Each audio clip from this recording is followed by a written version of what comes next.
Oke, halo semuanya. Hari ini kita akan ngebahas soal yang nomor 34 ya. Di sini masih tentang soal KSN.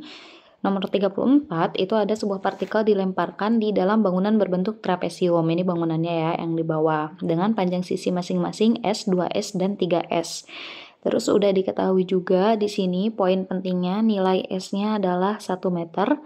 Partikel dilemparkan pada sisi kiri dan diinginkan dapat mengenai titik di sisi kanan pada ketinggian yang sama dengan titik pelemparan dengan menyinggung sisi atas bangunan. Jadi intinya tuh di sini tuh dia dikasih kecepatan kan ya. Terus dia gerak parabola tuh menyinggung sisi atas bangunan. Terus dia pengen landingnya atau turunnya tuh di titik yang sama kayak titik awal tadi. Kayak gitu ya, kita hapus dulu nih. Terus diketahui percepatan gravitasi sebesar G dan kecepatan awal berarti V0, pelemparan partikel itu tuh sebesar V0 sama dengan akar 23 akar GS dibagi dengan 6. Maka agar hak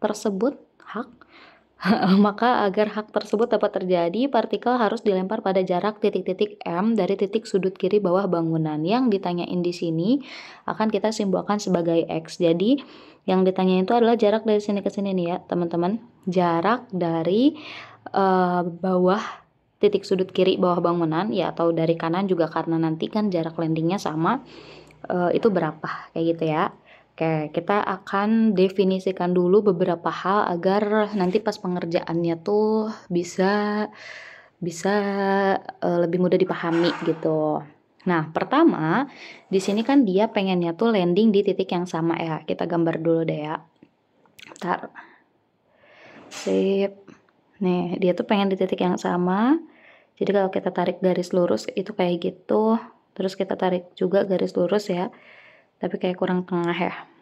Taruh teman-teman. Ya, kurang lebih kayak gini lah ya. Misalkan di sini tuh adalah R. Jadi jarak tegak lurusnya itu adalah R dan ketinggiannya itu adalah H. Jadi H tuh dari atas sampai ke R ya, nggak sampai ke bawah. Terus yang ingin ditanyakan di sini tuh adalah X. Kita misalkan karena dia landing di tempat yang sama berarti jarak dari kiri dan kanan juga bakalan sama. Terus lagi di sini sudutnya kita anggap alfa.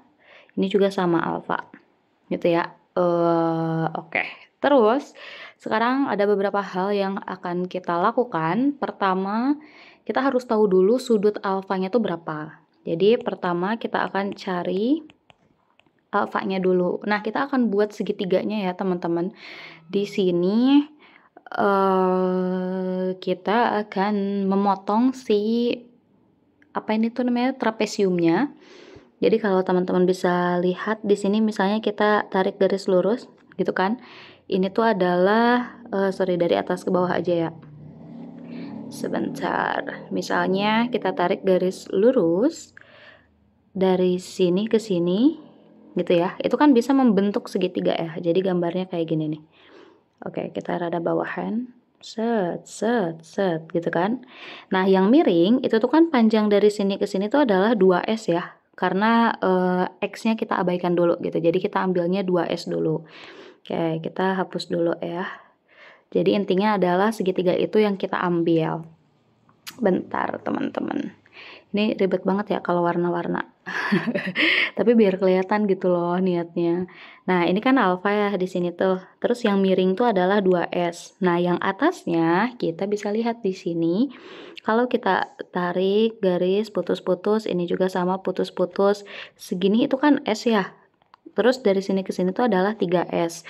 Berarti yang kita tarik garis putus-putus itu adalah S kan. Dari sini ke sini tuh adalah S.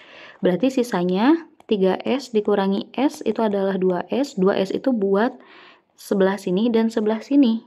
Berarti 2S dibagi 2 sama dengan S kan. Berarti ruas yang sebelah kiri, yang ini itu akan sama dengan S juga. Ntar dulu, nah yang ini dan yang ini ya, itu akan sama dengan S. Ini juga akan sama dengan S.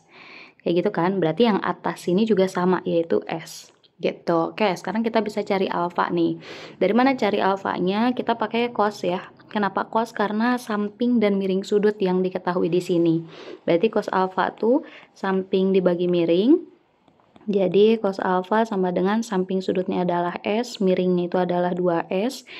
S di sini bisa kita coret S per S. Jadi cos alfa itu adalah 1/2, di mana alfanya berarti arcus cosinus dari 1/2 atau sudut berapa sih yang kalau kita koskan nilainya itu adalah 1/2, yaitu 60 derajat, gitu kan. Oke, sekarang setelah kita tahu alfanya, yang kita cari kedua di sini, oh ya, ini kan nyarinya pengennya adalah si X-nya ya, tapi ada beberapa hal yang harus kita ketahui ya, seperti biasa. Jadi gak bisa langsung sama dengan kayak gitu. Jadi harus ada di otak-atik dulu. Oke, yang kedua kita akan cari tinggi H-nya. Ya, tinggi H yang ini ya. Kayak gitu. Nah, untuk nyari tinggi H-nya, di sini juga kita akan ambil segitiga, teman-teman. Tapi segitiganya, yang ini kita hapus dulu ya. Nah, segitiga yang akan kita ambil, itu tuh adalah yang ini. Syung. Nah, segini aja ya. Oke, jadi nggak sampai ke bawah banget. Kalau tadi kan sampai ke bawah banget tuh. Nah, sekarang tuh nggak sampai ke bawah banget. Berarti segitiganya tuh kayak gini. Oke, kita tadi gambarnya oranye ya, biar kelihatan. Nah, di sini kan tetap ya, sudutnya itu masih alfa. Yang tingginya, berarti ini dari sini ke sini, itu kan sama sebesar H berarti ya. Kita hapus dulu nih, biar gak membingungkan. Kok banyak banget,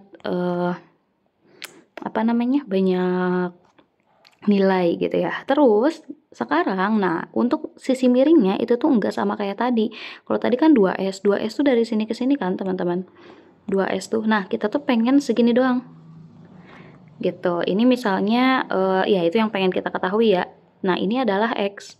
Berarti panjang ini itu adalah 2S dikurangi dengan X kan. 2S itu totalnya, X itu adalah yang dari bawah sampai ke titik pelemparan. Berarti sisanya itu adalah 2S dikurangi dengan X.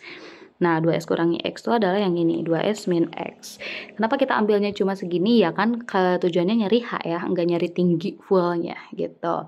Nah, untuk yang ini kita akan gunakan sin alfa. Kenapa sin? Karena yang tersedia di sini yang udah kita ketahui adalah depan dan miring dari sudutnya. Jadi sin alfa itu adalah depan bagi miring. Jadi sin alfa sama dengan depan sudutnya adalah H, miringnya adalah 2S dikurangi dengan X. Sin alfa, di mana alfanya tadi adalah 60 derajat, berarti H per 2S min X. Kita nilai untuk yang lainnya nanti aja kita masukinnya ya. Sin 60 itu setengah akar 3 sama dengan H per 2S min X. Berarti H-nya tuh 2S min X, berarti pindah 2 sin ke kiri semua kan ya. Berarti H sama dengan 1/2 akar 3 dikalikan dengan 2S min X. Ini kita keep dulu gitu. Oke, tinggi H selesai nih. Yang ketiga, kita akan cari jangkauannya dulu. Jangkauan itu adalah R tadi ya. Nah, yang kita cari itu adalah yang R ini nih, teman-teman. Oke, dari mana kita akan nyari R? Kita akan bikin trapesium yang bawah. Nah, ini tuh kan yang bawah tuh bentuknya tuh gini ya. Gitu kan? Nah, kita akan bikin itu di bawah ya. Sip. Kita bikin dulu gambarnya kurang lebih segini. Kurang lebih ya. Ini tuh kan atasnya tuh adalah R, ini tuh adalah X kan pinggirnya tuh, dan bawahnya tuh adalah S. Iya gak? Nah, ini S kan ya. Sip. Bawahnya tuh adalah S. Kita lihat lagi sudutnya tuh dia bakalan sama ya kayak sudut atas, berarti ini juga alfa. Gitu. Nah, sekarang di sini kan kita mau tahu R nih. R tuh berapa? Lihat dulu di sini. Ini kalau kita tarik garis lurus, ini juga sama kita tarik garis lurus, dari sini ke sini kan berarti S ya. Nih S, tinggal tambahin ini misalnya Y, ini Y. Berarti R itu adalah S ditambah Y ditambah dengan Y gitu kan. Atau R itu adalah S ditambah dengan 2Y. Nah, berarti di sini yang harus kita cari adalah si Y-nya. Y-nya tuh berapa. Nah, untuk nyari Y-nya kita bisa bikin segitiga lagi nih. Bosan banget ya bikin segitiga. Misalnya ini alfa, yang atasnya itu kan Y, ini X, gitu kan. Nah, ini nih, kita tuh bikin segitiga yang ini. Gitu ya. Kita bisa pakai cos ini karena samping dan miring yang diketahui. Berarti cos alfa sama dengan samping dibagi miring. Tadi sudutnya tuh 60, berarti cos 60. Samping sudut tuh Y, miring itu adalah X. Cos 60 itu adalah setengah. Sama dengan Y per X, yang ditanyain di sini Y-nya ya, yang mau kita cari, berarti Y itu adalah 1/2X. Gitu kan? Oke, kita masukin nih ke sini. Berarti R sama dengan S ditambah 2 kali Y itu adalah setengah X. Berarti R sama dengan S ditambah 2 dibagi 2, 1. Berarti S ditambah dengan X. Kayak gitu ya. Nah, selanjutnya nih, kayaknya di bawah gak akan cukup ya, kita ke atas ya. Yang keempat, kita akan mencari yang namanya H. Cari H atau tinggi maksimumnya. H itu yang ini. Gitu. Nah, kita bisa pakai apa? Kita bisa pakai rumus gerak parabola kalau teman-teman masih ingat. H tuh, itu kan rumus untuk mencari H tuh atau ketinggian maksimum di gerak parabola, itu tuh kan rumusnya V0 kuadrat sin kuadrat theta, sin kuadrat theta dibagi dengan 2G gini kan? Ya. Nah, tujuannya di sini kita sebetulnya bukan cari H deh ya. Kita mulainya dari H gitu. Kita akan buat sin kuadrat theta, berarti 2G-nya pindah ke kiri jadi 2GH sama dengan V0 kuadrat sin kuadrat theta, berarti sin kuadrat theta itu akan sama dengan 2GH per V0 kuadrat. Gitu, ini kita simpen dulu. Terus yang kelima, kita akan lihat juga jangkauan max. Jangkauan max atau R tadi ya. Cari R. Dan sejujurnya di sini tuh bukan mau nyari R, ini tuh berarti dalam kurung ya, sin kuadrat theta. Di sini tuh yang akan kita cari itu adalah cos kuadrat theta, teman-teman. Cos kuadrat theta. Ya gitu. Jadi biar nanti lihat aja deh ya. Nah, kita tahu kalau mau nyari R atau jangkauan maksimum, rumusnya itu kan R sama dengan, kalau diturunin itu kan sebetulnya ini dari GLB ya, R tuh V kali T gitu ya. Tapi kalau agar tidak terlalu panjang, karena aku yakin teman-teman juga udah tahu lah ya penurunannya, berarti R tuh kan 2V0 kuadrat cos theta sin theta dibagi dengan G. Gitu kan, ini adalah rumus untuk mencari jangkauan maksimum. Nah, G-nya pindahin ke ruas kiri boleh, jadi GR sama dengan 2V0 kuadrat cos theta sin theta. Tujuannya kita kan mau tahu cos kuadrat theta, jadi ini kita kuadratin aja. Kuadratin, berarti G kuadrat R kuadrat sama dengan 4, 2 kuadrat 4, 4 V0 pangkat 4 berarti ya. Cos kuadrat theta dikali sin kuadrat theta. Nah, sin kuadrat theta itu tuh udah kita cari tadi sebelumnya di yang langkah keempat. Nah, kita masukin ke sini ya. Nih, tadi kita udah cari di langkah keempat. Berarti G kuadrat R kuadrat sama dengan 4V0 pangkat 4 cos kuadrat theta sin kuadrat tetanya itu adalah 2GH per V0 kuadrat. Ada yang bisa dicoret di sini, V0 kuadrat. Ini berarti jadi kuadrat ya. Terus G juga ini berarti habis, yang ini habis. Jadi sisanya adalah yang kiri itu adalah GR kuadrat sama dengan 4 kali 2 8 V0 kuadrat cos kuadrat theta dikali H. Nah, tujuannya kan tadi kita mau nyari cos kuadrat theta. Berarti cos kuadrat theta itu adalah GR kuadrat per 8 V0 kuadrat H. Ya kan? Oke, nah sekarang langkah yang ke-6, kita akan gunakan identitas trigonometri. Kenapa identitas trigonometri kita gunakan? Karena kita udah dapat cos kuadrat theta sama sin kuadrat theta kan? Kita tahu kalau di identitas trigonometri, cos kuadrat theta ditambah dengan sin kuadrat theta itu kan sama dengan 1 ya. Cos kuadrat thetanya udah dapat tadi di langkah yang ke-5. Sin kuadrat theta udah dapat di langkah yang keempat. Oke, berarti kita tinggal masukin cos kuadrat tetanya adalah GR kuadrat per 8 V0 kuadrat H tambah sin kuadrat theta itu adalah 2GH per V0 kuadrat. 2GH per V0 kuadrat sama dengan 1. Nah, ini tinggal di otak-atik. Nanti kita bakalan dapat yang namanya itu yang dicari itu apa sih? Yang dicari itu adalah si X-nya gitu. Kayak gimana nyarinya? Oke, kita mulai ya teman-teman sekalian. H-nya tuh kan kita tahu ya H itu adalah 1/2 akar 3 2S min X. Terus R itu adalah S ditambah dengan X, yang ini ya. Kita tuh bisa masukin ke sini, tapi kayaknya ini gak akan cukup, akan panjang pengerjaannya. Jadi kita ke ini baru deh ya, apa, tempat baru gitu. Kok ininya hilang? Nah, kita copy dulu. Ntar dulu teman-teman, kita bikin dulu di sini biar ada agak panjang gitu ya, karena nah, kita akan gunakan yang udah kita ketahui tadi ya, teman-teman. Kita udah tahu kalau H itu adalah 1/2 akar 3, kita langsung tulis ya, dalam kurung 2S min X. Terus kita juga udah tahu info R itu adalah S ditambah dengan X. Ini info tadi.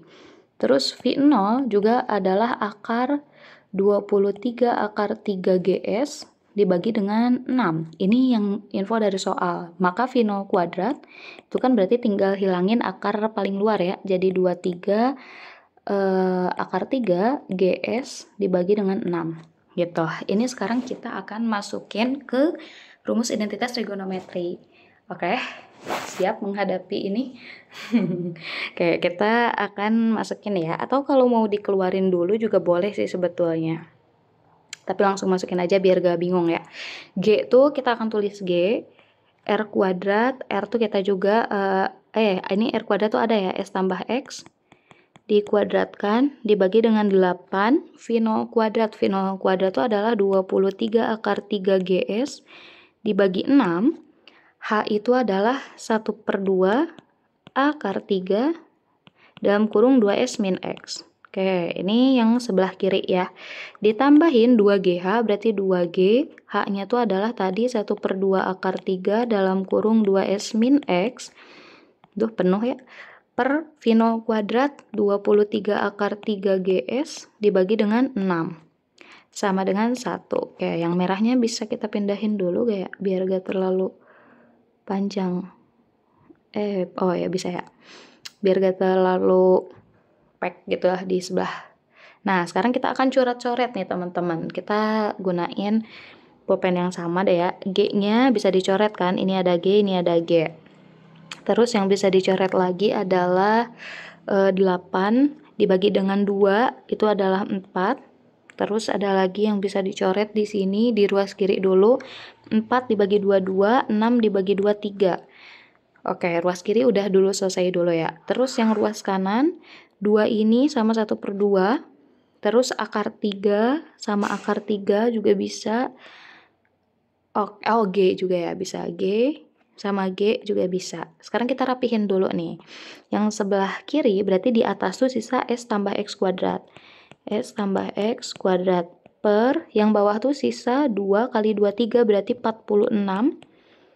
Akar 3 dikali S dibagi 3 kali akar 3 dalam kurung 2S min X. Ya kan? Ditambah dengan yang atas tuh habis angka-angkanya tuh tinggal 2S min X aja. 2S min X per bawahnya tuh 23S per 6 sama dengan 1. Gitu kan. Nah, kita lihat ini nih akar 3 dikali akar 3 tuh kan dia sama dengan 3 ya. 3. Oke, 3-nya bisa dicoret sama yang bawah. 3 coret, 3 coret. Gitu. Rapihin lagi. Berarti kan ini sisa S tambah X dikuadratkan per 46S. S-nya masih ada ya. 46S dalam kurung 2S min X. Ditambah yang ini 2S min X. 2S min X. 23 per S per 6-nya kita jungkirin. Berarti jadi kali 6 per 23S kan, sama dengan 1. Oke, apa yang mau dikerjain sama teman-teman? Itu tuh bebas sebetulnya, tapi lebih enak tuh kita samain dulu penyebut yang sebelah kiri. Nah, samain penyebutnya adalah menggunakan yang paling banyak gitu bawahnya tuh, yaitu 46S. 46S dalam kurung 2S min X. Gitu. 46S dalam kurung 2S min X dibagi 46S dikali 2S min X itu kan 1 ya. Terus ditambah berarti dikali yang atas berarti tetap S tambah X kuadrat. Yang ini 46S dikali 2S min intinya yang ini kita bagiin sama yang ini kan. Berarti 46 dibagi 23 itu kan 2 kan ya.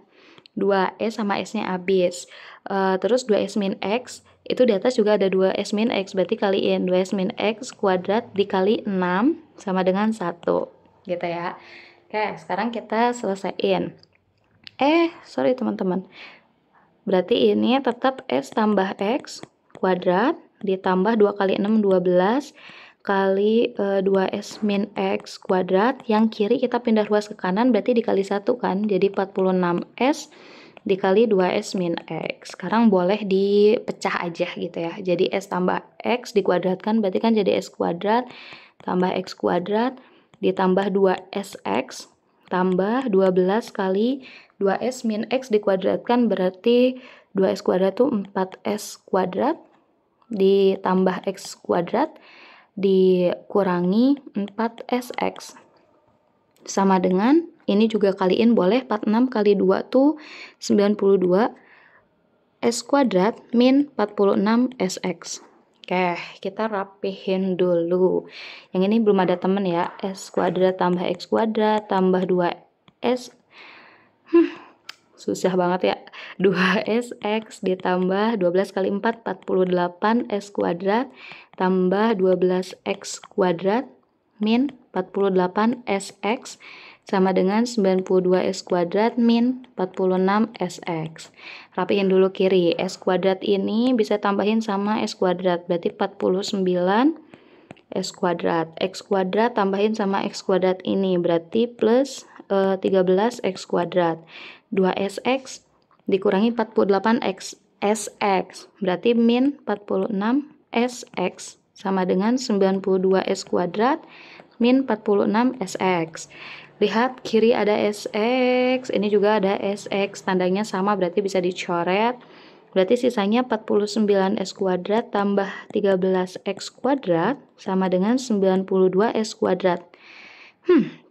Kita pindahin S kuadratnya ke kiri ya, jadi 13 X kuadrat sama dengan 92 S kuadrat min 49 S kuadrat, berarti 13 X kuadrat sama dengan 92 dikurangi dengan 49. 92 kurangi 49 tuh 43 ya? Ya 43, berarti 43 S kuadrat. Berarti X kuadrat sama dengan 43 S kuadrat per 13. Nah, ingat lagi di soal, tadi S itu kan sama dengan 1 ya? Nah, mana sih? Nah, S itu sama dengan 1, berarti kita bisa masukin nih ke sini guys. Jadi X kuadrat sama dengan 43 kali 1 kuadrat per 13, 1 kuadrat ya 1, berarti X kuadrat itu adalah 43 per 13. Yang mana kalau kita akarin, 43 per 13 itu hasilnya adalah sekitar 1,8 meter berarti ya. Kayak gitu teman-teman. Sekian yang bisa disampaikan. Makasih banyak udah mau menonton. Semoga videonya bisa membantu.